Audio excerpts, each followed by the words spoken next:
Welcome aboard Alex's Animal Ark. My name is Alex and I will be your guide to all the amazing animals that live on our planet. Today we will be learning about the western lowland gorilla, which was requested by my friend Tyler Hospodarsky.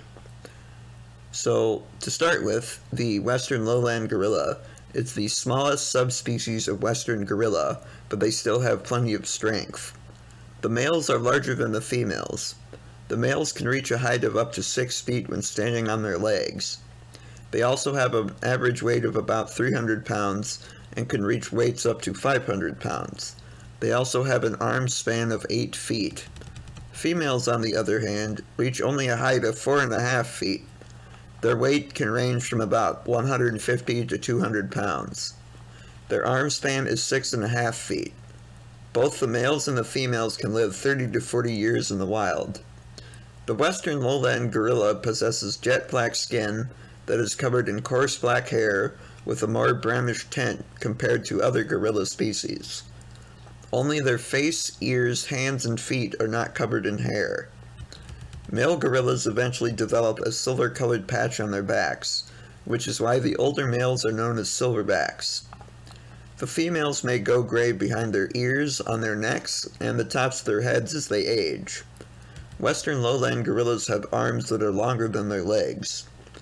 They like to walk on 2 legs a lot, but when they walk on all 4s, they support themselves on the 3rd and 4th knuckles on their curled hands, which is called knuckle walking, which is a thing that all apes do. Speaking of hands, the western lowland gorilla has very large hands, with nails on all fingers like humans, and very large thumbs. Compared to other species of gorilla, the western lowland gorilla has a more pronounced brow ridge and ears that look small in relation to the size of their head. They also have a differently shaped nose and lips compared to the other species. Speaking of their heads, the males have very large bony crests on the top and back of their skulls, which anchor the massive facial muscles that support and operate their jaws and teeth. The females also have these crests, but they are a lot less pronounced. They have very tough and strong canines, and large molars to help them chew the vegetation they eat. Another distinguishing feature of the western lowland gorilla is that their big toe is farther away from the rest of their toes than the rest of the gorillas. Babies up to 4 years old have a white tuft of fur on their butts, so their mothers can identify them. Where can you find western lowland gorillas? Western lowland gorillas are found primarily in lowland tropical forests and swamp forests. Their range includes Cameroon, Central African Republic, mainland Equatorial Guinea, Gabon, Nigeria, the Republic of Congo, Cabinda or Angola, and possibly the Democratic Republic of Congo. They are the most widely distributed gorilla species. Unfortunately, their habitat is being destroyed, and they are critically endangered, but luckily zoos and organizations around the world are trying to prevent them from going extinct. So what are some western lowland gorilla behaviors? Western lowland gorillas are diurnal and usually forage and rest during the day and sleep at night. They are primarily herbivorous. Their typical diet consists of roots, shoots, fruit, wild celery, tree bark and pulp, as well as the leaves and stems of plants. At certain times during the year, they will eat more fruit than foliage, and at other points they eat more foliage than fruits. Adults can consume up to 40 pounds of food daily. Western lowland gorillas typically live in small groups or troops that grow in size throughout the year.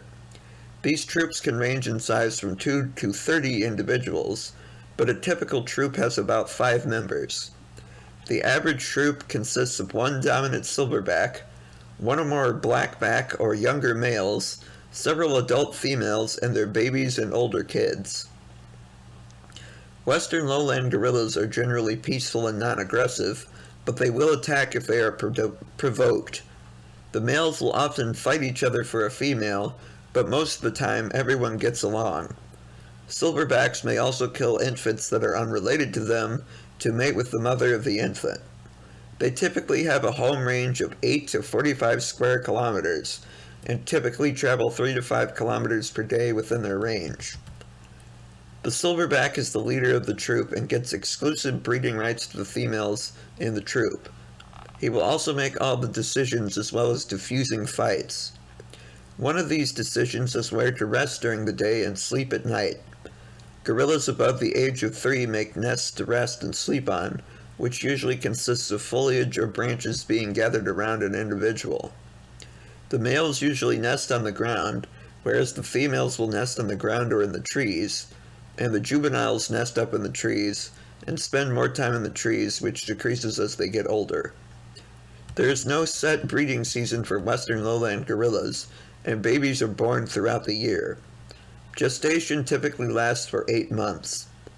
The females can have between 3 to 6 babies throughout their whole lives.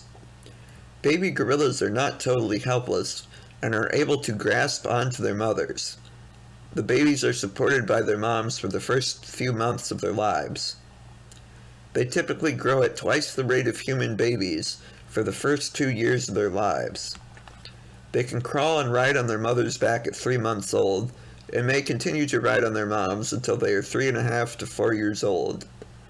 The younger males will eventually leave their groups to go find a mate, and oftentimes end up in a bachelor group for a while before forming their own troop or joining another one.